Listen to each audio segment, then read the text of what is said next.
Welcome to the Success Story Podcast. I'm your host, Scott Clary. On this podcast, I have candid interviews with execs, celebrities, politicians, and other notable figures, all who have achieved success through both wins and losses, to learn more about their life, their ideas, and their insights. I sit down with leaders and mentors and unpack their story to help pass those lessons on to others through both experiences and tactical strategy for business professionals, entrepreneurs, and everyone in between.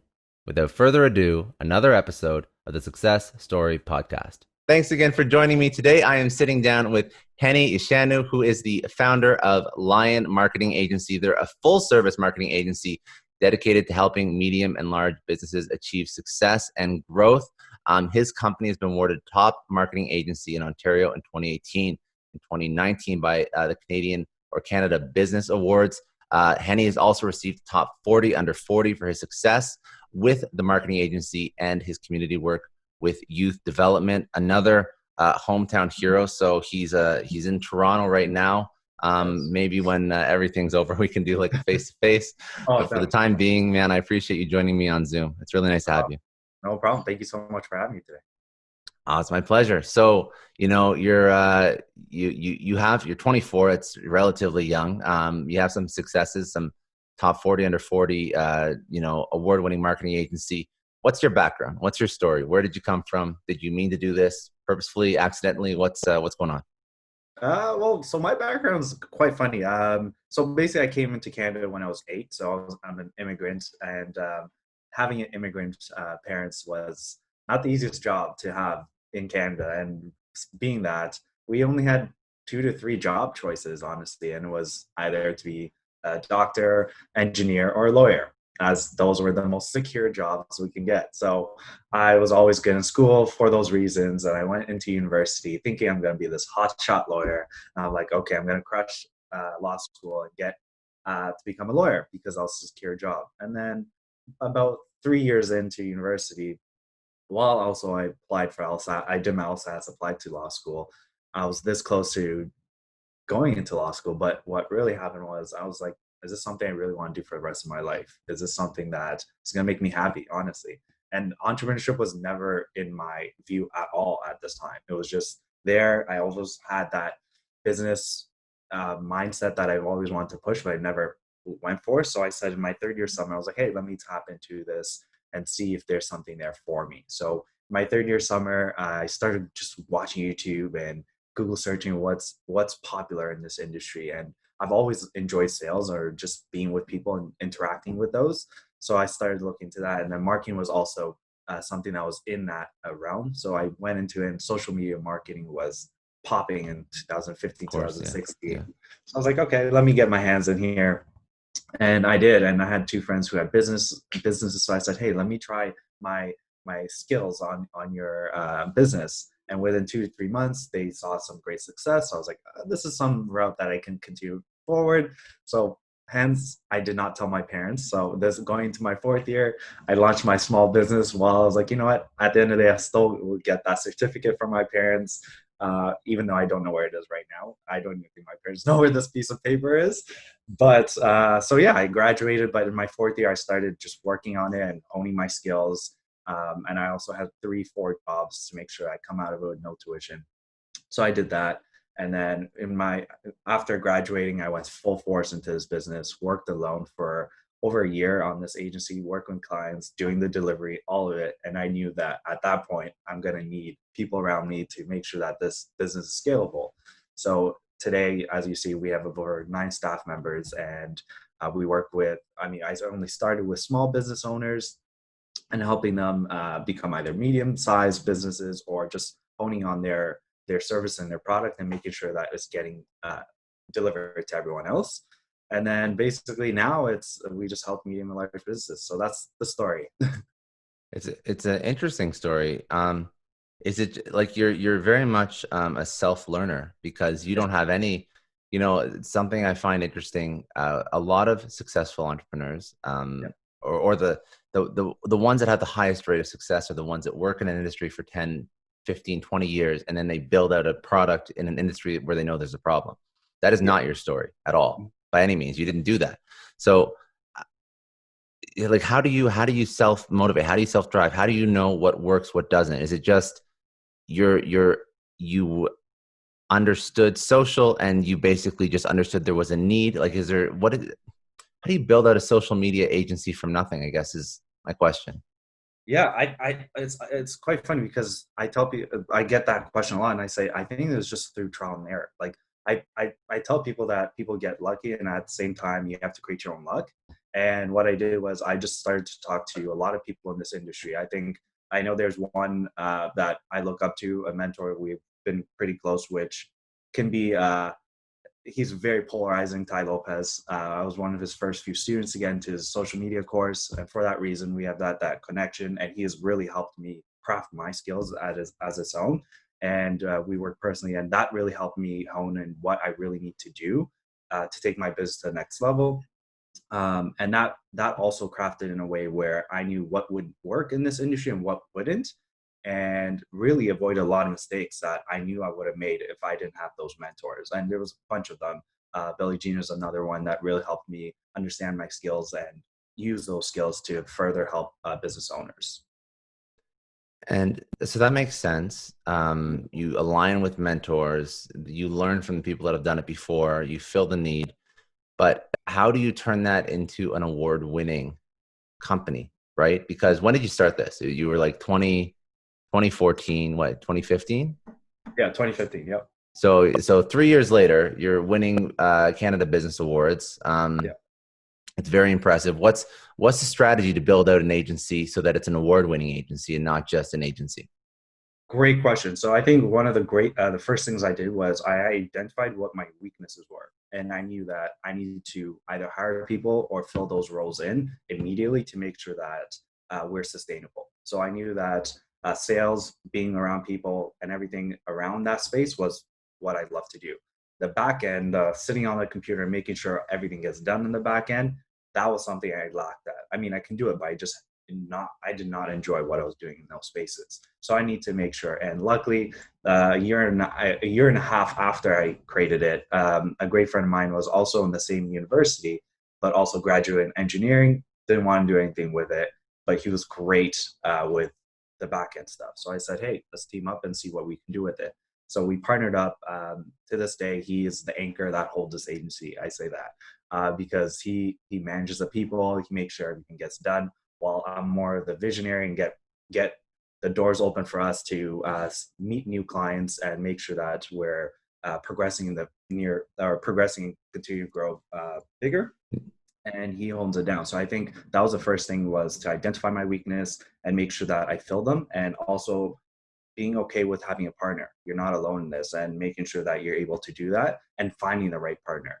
And we also got a business coach who really helped us, because during our first meeting, he literally made us do a personality test individually and shared the results with us, and we were polar opposites. And that's when we knew we were in sync. I know, again, partnership is a hot topic, and people, I go one side or the other. I'm a huge pro for partnership. It's helped our business leverage it a lot much better than I could have done alone. So for that reason, created a partner. Then at the same time, identified what roles we really needed to make sure that we're able to scale the business. So we need ad support people, we need to have copywriters, we need to have content creators, social media managers, and slowly, once we were able to understand what those roles are, we're able to create that within our agency and make sure that those roles are filled in and we're working with the clients one-on-one. And I think that something else that I don't know if you've done it Yeah, consciously or subconsciously, is just focus on your own brand as as an entrepreneur, building out a brand like top 40, under 40. That's not something that everybody gets either. Like I mentioned, like the awards, not everybody wins those awards. So these are like, you're building out the brand of the agency. Like you're almost like doing what you're doing for clients for your own company. So I exactly. think that, it's funny because I see a lot of individuals that want to build up their brand. I see a lot of multi-million, bordering on billion-dollar companies Yeah. who can't market themselves the way that people consume content. And I would love to know like your thoughts on what problems companies have, like what, it still blows my mind. So not to diminish an agency, But it blows my mind Yeah. that a multi-million dollar company can't figure this shit out on their own. And just Mhm. like, why do they have to hire an agency to get their marketing right? But I see Fortune 1000, Fortune 500 brands that just Yeah. totally miss the mark. And I don't understand why. And I'm curious if you have any ideas as to why people just can't get it right when you're at that level. I think we do, and I think we see it every day. Is the marketing, I guess, world has changed. Where before it was all about sales, sales, sales, and now it's about authenticity. At the end of the day, it's how a brand can get into those customers' doors and be authentic with them, be real, be honest. Because at the end of the day, people buy things off of how they make them feel, right? So if it's a product or service, at the end of the day, it's how you make them feel. And most of these brands are so used to that old corporate structure of marketing that they forget that their customers are the right, like they are number one. And if you can't focus on them, then you're not going to scale or your brand is not going to grow. And that's why you see all these small businesses having a huge platform today, is because they're able to be more authentic with their customers because they can deal on that one-on-one relationship with them using their content, whether they're doing paid ads or on the content side. They're able to be authentic and be real with them and share that story with them. Where all these big corporations, they have forgotten the sense of their brand or what their story that they're trying to tell, and that confuses consumers because they can easily go to a small business that they understand and feel great with and purchase their product or service.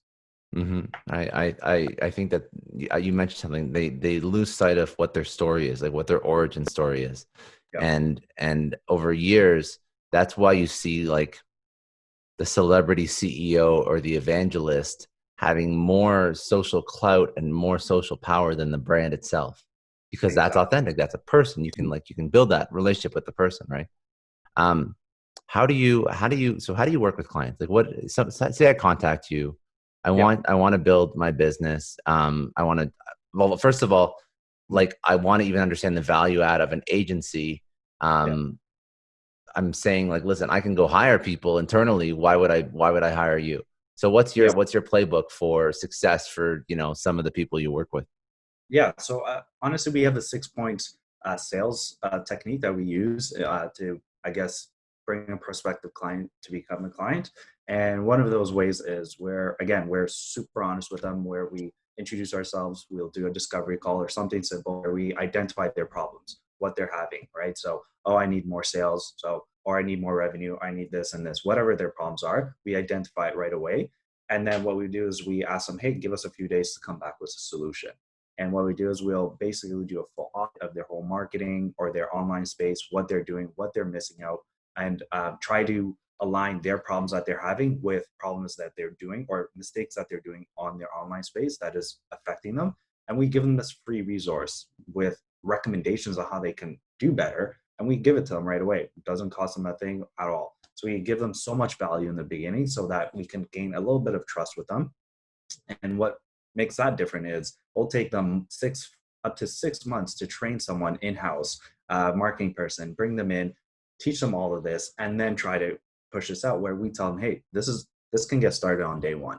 This is how simple it is. We've given them all that value, and then we will do basically a proposal of what they have identified, where we tell them exactly what they should expect from us. And within our proposal, we include KPIs of what the metrics they should be looking for when we start their campaigns. And then at the same time, we also tell them that there's no contract with us. We work month to month with you. We believe that this is a partnership, not something we're trying to abuse or use your money for. And we try to also tell them that this is an education platform for you guys. So every week we actually create 10 to 15-minute videos where we record one of our staff records everything that has happened the week before. We tell them the whole process of what we did. So they're always in tune, and we're also trying to teach them how much value that we're bringing into them. So at the end of every month, they know that they're not just getting a one-piece report that shows numbers that they can't understand and expect us to continue to get results, right? So that has helped us really get into doors with all these big clients, is because we've been able to give them trust and keep them in the loop. At the same time, not feel like they're trapped into a contract that they can't get out of. I think that's a very smart way of doing it. I like that. And I've never heard of an agency doing that. Like even the video piece is like it seems so like, it seems like common sense, like something you should be doing.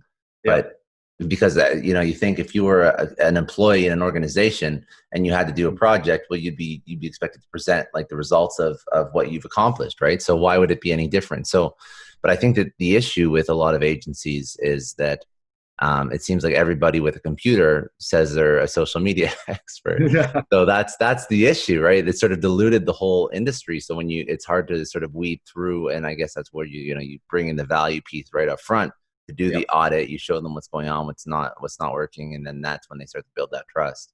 Yeah. And what creates what is the, if I don't know, it's up to you how deep you want to go into your process, but I Yeah. would love to understand what it like. You must have some sort of boilerplate for like these are the KPIs that Yeah. you should be hitting as an organization. Mhm. In 2020, what are those marketing KPIs that an organization should care about? Yeah. So right now, if you were to ask me this in January, it would have been completely different to what we have today. Right now, if it depends, if it's a client that wants to spend money on ads, the KPIs are going to be much different for someone who wants to have a content strategy of just putting organic content and pushing out and see what they are. But at the end of the day, it's about shareability. Whether you're doing ads or you're doing organic content, it's how much your content can be shared, because when it's getting shared, all you're doing is knowing that your story, whatever content you've created, is leaving an impact on one individual and making them share with their network. That is the most powerful thing that you can have today. What even if it was in January, I would say more KPIs are more of your ROI in every dollar you spend. Right now, even if you don't have that budget to spend on ads, you can also take that time today and create content that is shareable and make sure that people are clicking through and understanding what you really are and what you really are there for, whether it's a product or service. And even for service people who can't administer any of their services out because of the quarantine, tell your story, share DIYs of how that person or your customer can do it at home themselves. That puts so much effort and so much value in your service because they see how much work you put in, that once the quarantine is over, guess what? They're going to be coming back to you and say, hey, I really need your service. I see how much Mm-hmm. value you put into your service, right? So those are the things that really KPIs that you need to look for, whether you're doing any side of marketing today. And do you find that there's one, because you mentioned we work on social, we work on Mhm. content, the gamut of marketing activities is broad, to Yeah. put it lightly. So Mhm. do you find there's something that is the specific value add that you bring, or maybe like any really good agency would bring to the table, where companies are totally dropping the ball? Like do people just not get social, but they really understand content marketing? Like what is the thing that you see is like where there's the most room for people to grow and for people to sort of dominate in 2020? Yeah, it's interesting because there's so many platforms that are being undervalued, and we try to educate our clients with that too. Like new platforms like TikTok, there it's a powerful tool, especially for the organic content side, where you don't have to wait to have 10,000 followers to put out content and make it go viral. Where you can literally create an account and make one video, and if it's shareable, you are going to go viral, and you have a seed right there where you can talk about your brand, whether it's a personal brand or a business. You can talk about it and create content around that, which can take you up to 2 hours a day. And that's if you're really editing and going all out on it. Or you can just pick up your phone and record something and tell your story about your business or your service. There's platforms like Pinterest that have powerful back end where there, if you're a creative, if you're a business or a service that's all around the creative space, where everything is about the arts and the visuals, you can literally go on Pinterest in their backend where they even have trainings for the ad accounts or how to launch your own ad campaigns, and you can create campaigns that are so cheap because no one's using it. And there's platforms like YouTube also. I mean, they've been around for a while, but their ad space is it's so cheap right now because all these big corporations have left ever since last year and their big scandal there, that it's pennies on the dollar that you can be doing on brand awareness or content awareness about your brand or your service. So those are the things that we, even our clients today or any new company that we tell them is like, we will help you use these platforms that are underutilized and make sure that you're getting every dollar that's spent properly, not just throwing it at Facebook and hoping it works. Mm-hmm. And is there a formula for that viral, that shareable content that you're saying create stuff that's shareable? It Mhm. seems to be like easier said than done. Yeah. So with that, with the content, if you're, we can break it down. So if you are a product It's explain their features and how it solves a problem. So most people have problems. So when they watch a video, they watch content, whether it's a picture or not, they identify problems right away. That fortunately, that's how people are. They will identify that problem, but if you don't present the solution in that content or video, they'll leave because they identify, but they won't make any connections. So if you're a product, identify the problems and feature all your solutions in it, and then put that content out there. If you're a service, quite similar, but what you're doing is you're showing them that service and how it solves a problem for them, right? So once you identify that and create that, and you can do micro contents there and there. And again, each platform is going to be different, where TikTok is going to be vertical videos. That's going to do that, where on YouTube you can do horizontal, but similar content that goes around. And people are going to share that because you helped them solve a problem that they had with your product or your service. Even if they don't buy, they helped you share it to a network that might buy it there, right? So that's important, and that's if you're not spending any money. But if you're doing it on that side, it's so much easier because you know that that content is going straight to potential customers that you know are going to more likely purchase your product or your service in the near future. And so that makes a ton of sense to me. And I've actually heard this from several like copywriters for SEO. Like if you want to create a good, if you want to create really good SEO, you're just answering your customers' questions in your blog, right?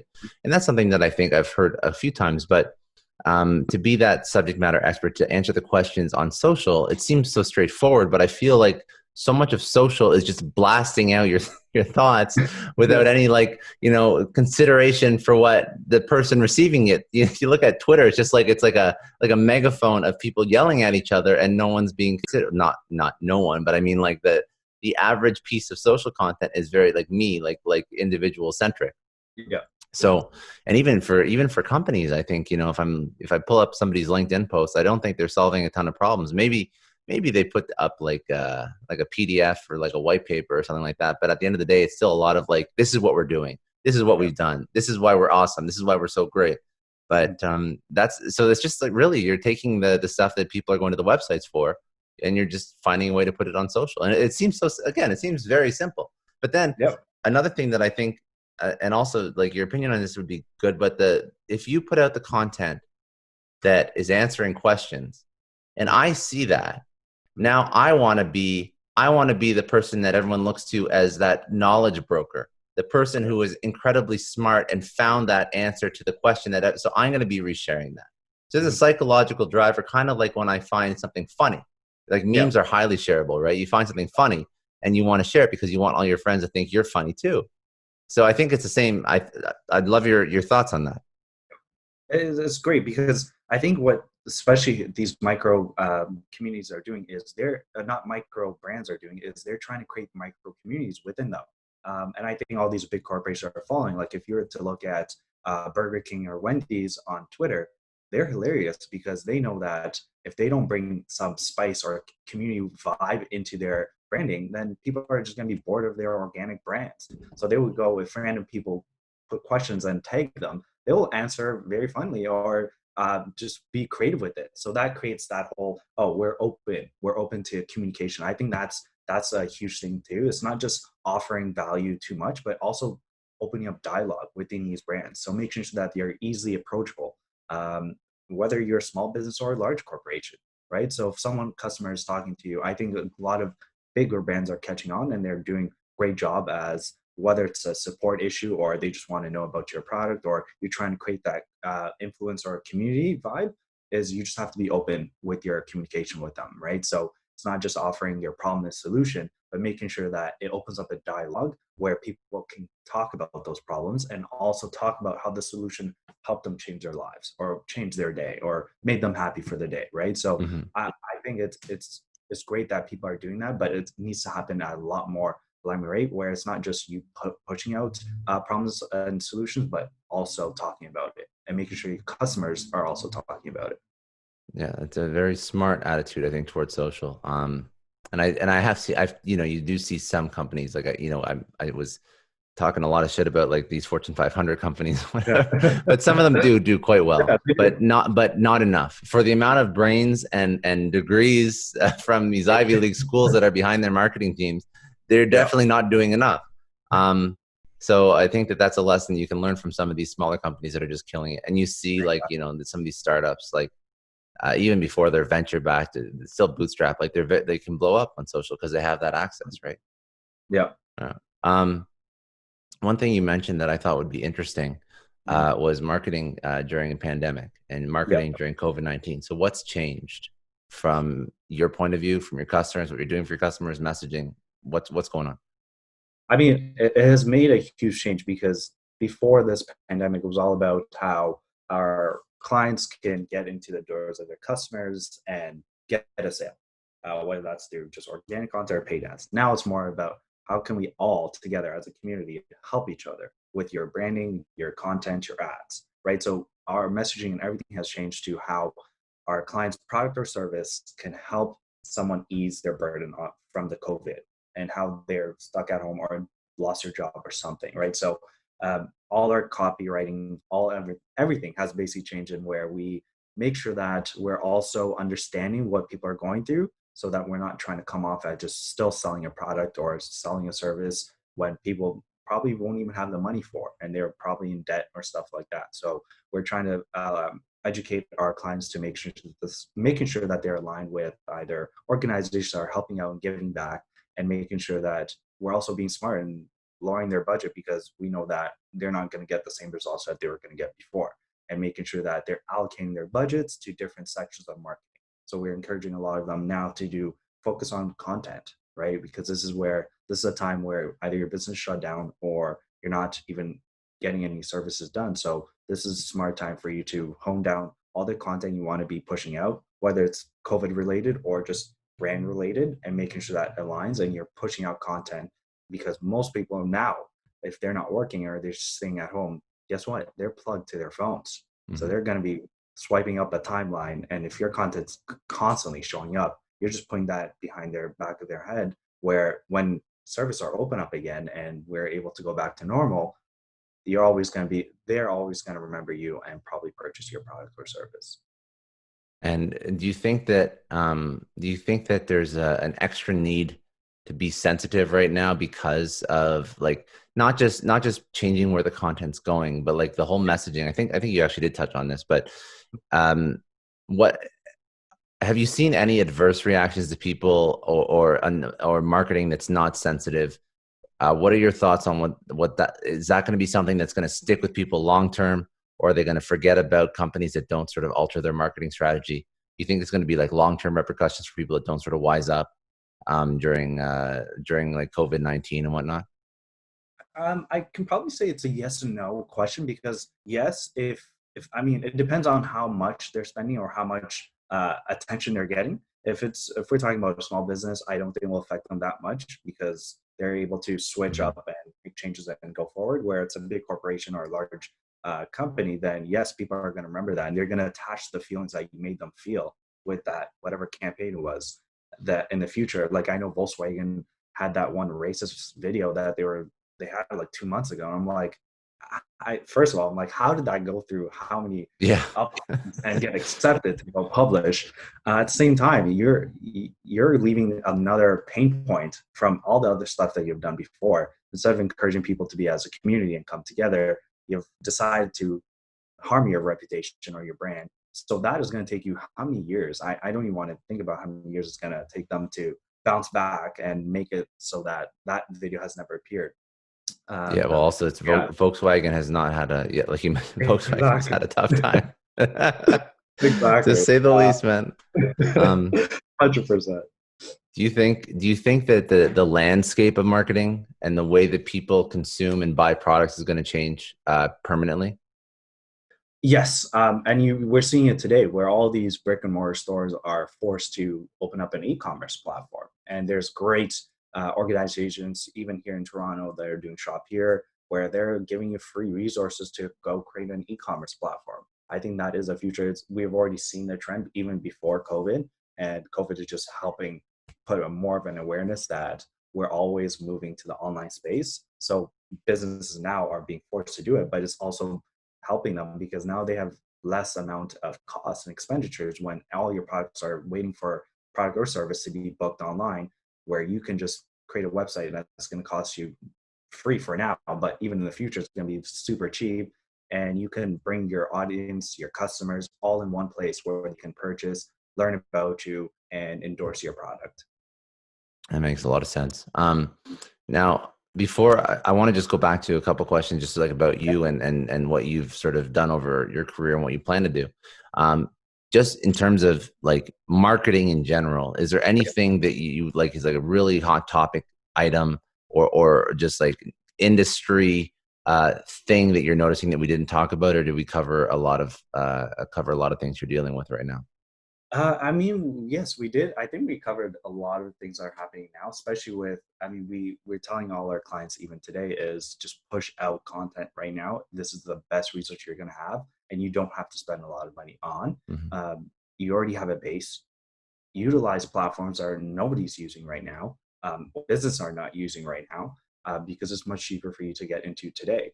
And make sure that you're always pushing for brand awareness and teaching people about your product or service and how it can help their lives. Because yes, they might not buy it today. Even if you're running an ad campaign, most people don't buy after the seventh time they see your ad, right? So same thing with content. It's they're gonna see it, they're gonna see it, they're gonna see it. But when they need your services, guess what? You've always been at the top of their mind. So they're gonna purchase your product or service when they need it. So make Mhm. sure that you're always pushing out content in those eyes. And whether you don't even have those eyes yet, guess what? Make sure it's shareable. And at that point, you're gonna get new eyes regardless. And then I actually did have one more like marketing question. I just thought of it as you were Yep. answering that. How does a company who considers themselves to be very traditional take Yeah. advantage of a new and emerging platform like a TikTok? Great question. So basically all these traditional companies, they already have content, right? So it's not like you're going to have to go out there and create new content. All you have to do is break up the content you already have into a platform that works. So like TikTok, it's all about vertical videos. So if you had videos, long form videos that you had, you can chop it up and push that content out into TikTok. And what I even recommend is, depending on what niche, go search up the hashtags that are going viral in your industry, then make content around that. So even if you're traditional, all you have to do is um, let's say you're a hair salon or something like that, right? So all you want to do is, you've always had that brick and mortar, you never did anything outside of that. I'll just go on to TikTok, search up a hashtag around hairstyling and see what's trending. Someone might be curling their hair or something like that, and they went viral on that, or they're teaching a new style. So all you do is create content around that hashtag with your type of styling and push out that content, right? So it's even for traditional, as long as you have a camera. I mean, most business owners have a camera, whether you're traditional or not.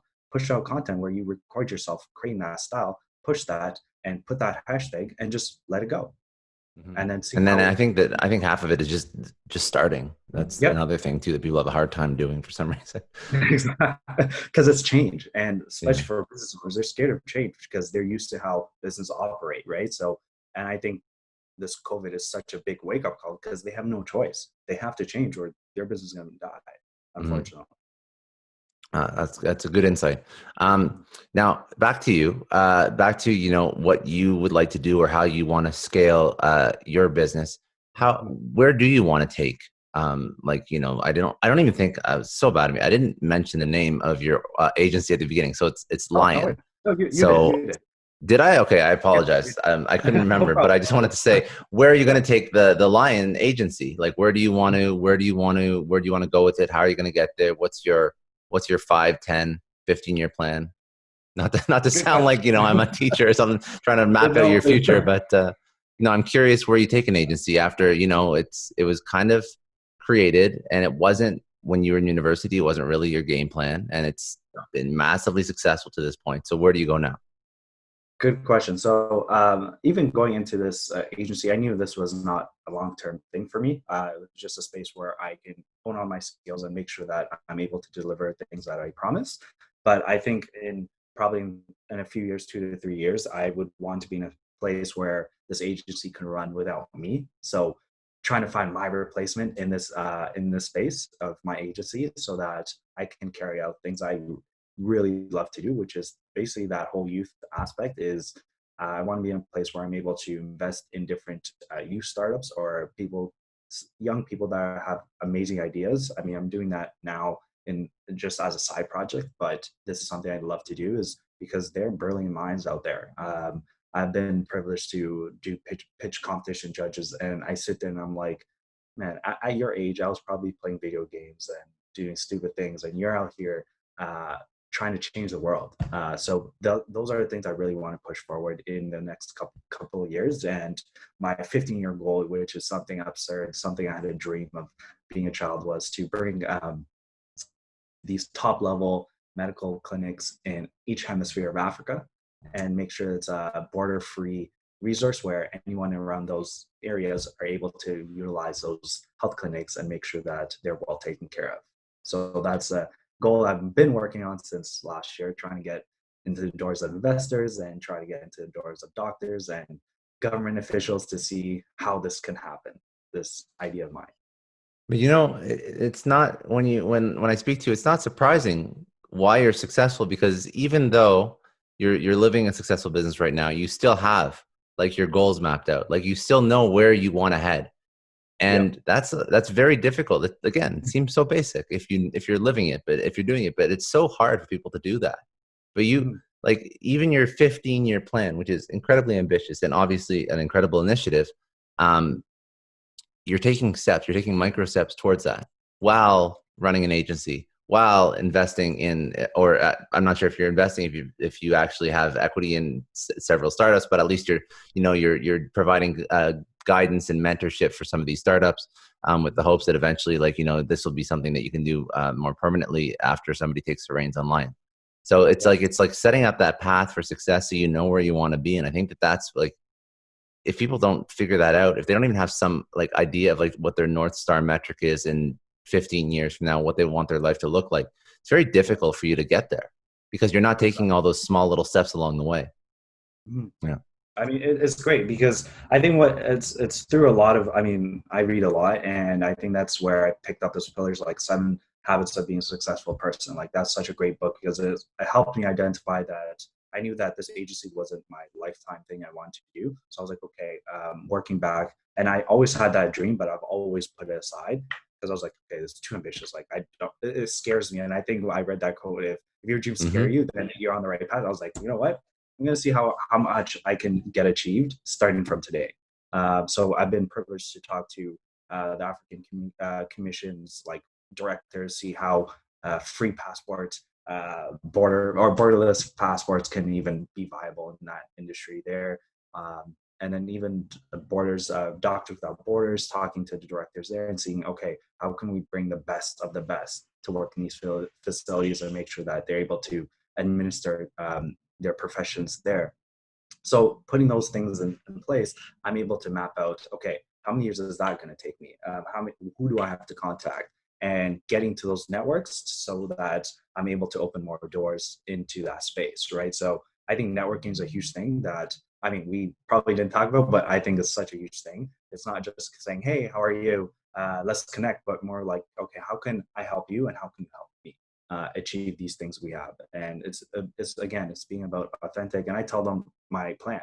This is what I want to get done, and I really want you to be in a space where we can change Africa for the future. And just telling them my story, it really helps open doors because I feel like they see the value in that and how much we can change the world if we just come together. Can you, if you don't mind, I would love Yeah. to know more about what is it, like you're speaking about planning this out, but what is the project? Like how does this actually play out? I'm really curious, and it's totally nothing to do with marketing, but I'm just, it's an Yeah. interesting topic. So what is this that you're trying to achieve exactly for So Africa? I think for Africa, I just want every resident, every person living in Africa to have the best healthcare ever.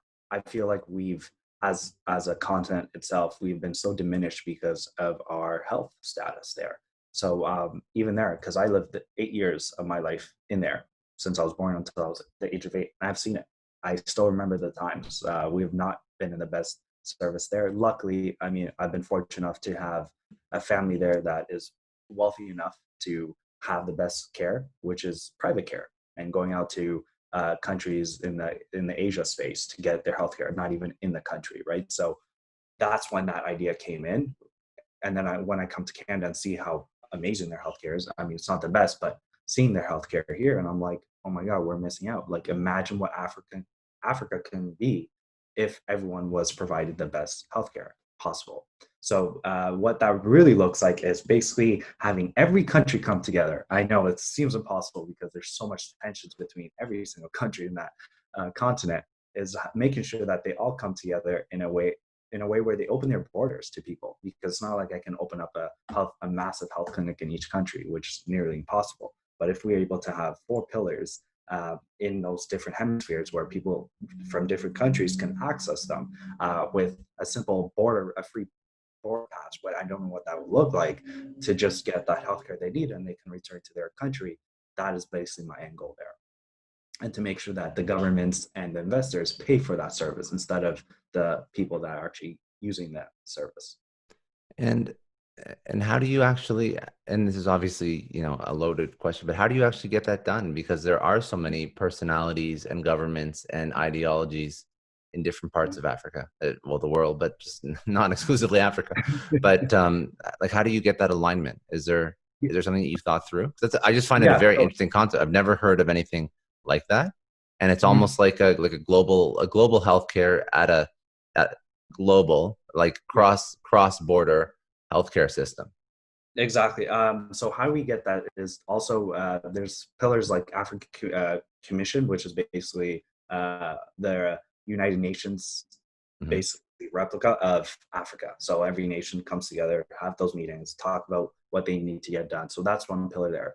Going into those commissions there and addressing this issue and seeing what people are afraid of or what they don't want to happen, and getting those resources together and making sure that we're able to build a plan around their nays and saying, okay, we need to do this, or we can't have this because this border doesn't work, or stuff like that. So how we can make it work, identify their problems, and try to find a solution to them. So same thing as in marketing, we identify what problems that they have with the idea and try to address it with them. Then getting involved with WHO, World Health Organization, see how we can tap into their networks and help get funding. So whether it's from these first world countries or anyone, that private investors or not, try to get that in there and see how we can develop that kind of plan where each country agrees to having that. So, I mean, most of it will come down to the countries hosting those clinics. I mean, they have to take on the burden because, again, it's an open border where